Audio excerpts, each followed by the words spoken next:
அனைவருக்கும் வணக்கம். பாகம் 7 வெள்ளம் நாடகம். பழைய இந்த ஃப்ளாஷ்பேக் நினச்சி பார்த்தாங்க இல்லையா, அது முடிஞ்சு இப்போ வந்து பார்த்திங்க அப்படின்னா வினோதனும் பிச்சைமுத்தும் திரும்ப அந்த ஆஃபீஸில் வந்து பேச ஆரம்பிக்கிறாங்க.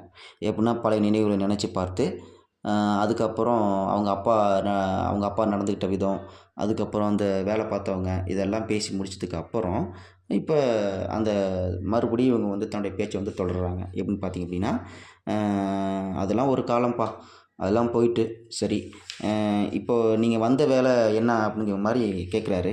யார் கேட்குறாருன்னு பார்த்திங்க அப்படின்னா, நம்ம வந்து வினோதன் கேட்குறாரு. இதை மாதிரி அந்த ஃபார்ம் வந்து நான் கொடுத்துட்டு போகட்டுமா அப்படின்னு கேட்குறாங்க. தாராளமாக கொடுத்துட்டு போங்க, நான் மற்றெல்லாம் நான் பார்த்துக்கிறேன் அப்படிங்கிற மாதிரி இவங்க 2 பேரும் பேசிக்கிறாங்க.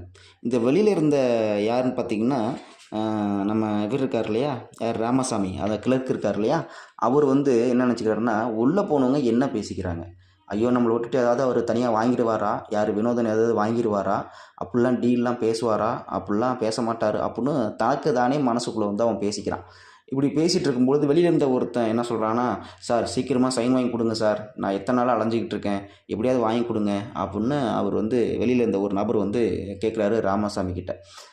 அவனுக்கு அது காதில் விழுகல. இவன் நினைப்பெல்லாம் எங்கே இருக்குன்னா உள்ளே தான் இருக்குது. ஏன்ட்டா பிச்சைமுத்து போனார், வினோதன்கிட்ட என்ன பேசுவார், எவ்வளோ காசு கொடுப்பாரு, நம்மளும் இல்லாமல் காசு வாங்கிடுவாரா அப்படிங்கிற எண்ணம் மட்டுமே ஓடிட்டுருக்கே தவிர இவன் சொன்னது காதில் உள்ள. இவன் கொஞ்சம் வேகமாக சொல்லும்பொழுது சரி இரியா நான் வாங்கி தரேன் அப்படிங்கிற மாதிரி இப்போ கேட்க சொல்கிறான். எப்படியாவது உள்ளே போய் பார்க்கணும், அவங்க 2 பேரும் என்ன தான் பேசிக்கிறாங்க அப்படிங்கிறத எப்படியாவது உள்ளே போகணும், அதுக்கு ஏதாவது ஒரு காரணம் வேணும் அப்படின்ட்டு என்ன பண்ணுறான்னா, அந்த சைன் வாங்குற மாதிரி இந்த ராமசாமி உள்ளே போகிறான். உள்ளே போய் சார் சார்னு எதார்த்தமாக பேசிட்டு போகிற மாதிரி போகிறான். அவர் என்ன பண்ணுறாருன்னா, ஏன்பா நாங்கள் 2 பேரும் பேசிகிட்டு இருக்க உனக்கு கண்ணு தெரியலையா, கொஞ்சம் லேட்டாக வரக்கூடாதா அப்படிங்கிற மாதிரி கேட்குறாரு.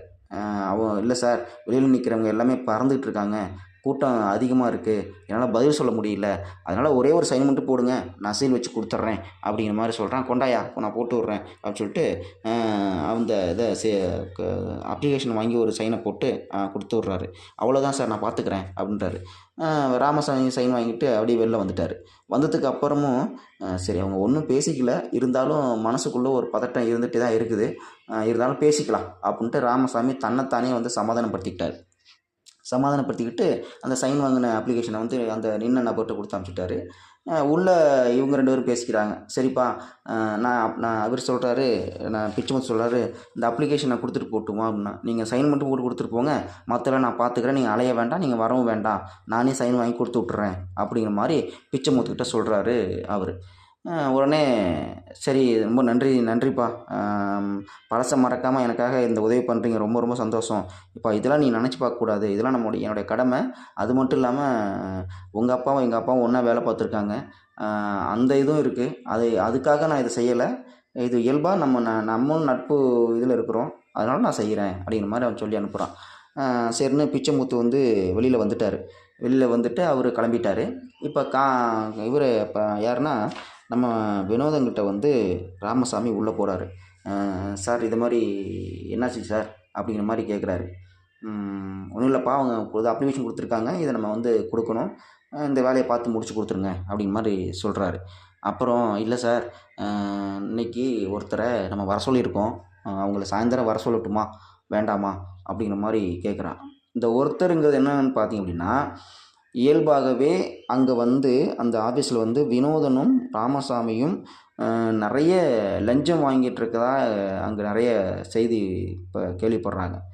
அதே நேரத்தில் வந்து பார்த்திங்கன்னா, இந்த லஞ்சம் வாங்குறதுக்கு முக்கிய காரணம் யாருன்னா அந்த ராமசாமி அடிப்படையில் தான் வினோதன் வந்து அந்த நிறைய வர ஒரு நபர்கள்ட்டையோ மக்கள்கிட்டையோ காசு வாங்க ஆரம்பிக்கிறான். இதெல்லாம் ரொம்ப போயிட்டுருக்கு. அப்போ என்ன பண்ணுறாங்கன்னா, அதே வழியில் வந்து இப்போ ராமசாமி கேட்குறான், இன்றைக்கி ஒருத்தரை நான் சாயந்தரம் வர சொல்லியிருக்கோம், அவருக்கு வந்து ரூ. 2000 கொண்டு வர சொல்லியிருக்கோம், இன்றைக்கி வர சொல்லிடலாமாங்க சார் அப்படிங்கிற மாதிரி அவன் கேட்குறான். இல்லை நான் யோசிச்சு சொல்கிறேன், கொஞ்சம் நான் சொல்லும்போது அவங்கள வர சொல்லலாம் அப்படிங்கிற மாதிரி சொல்கிறாங்க.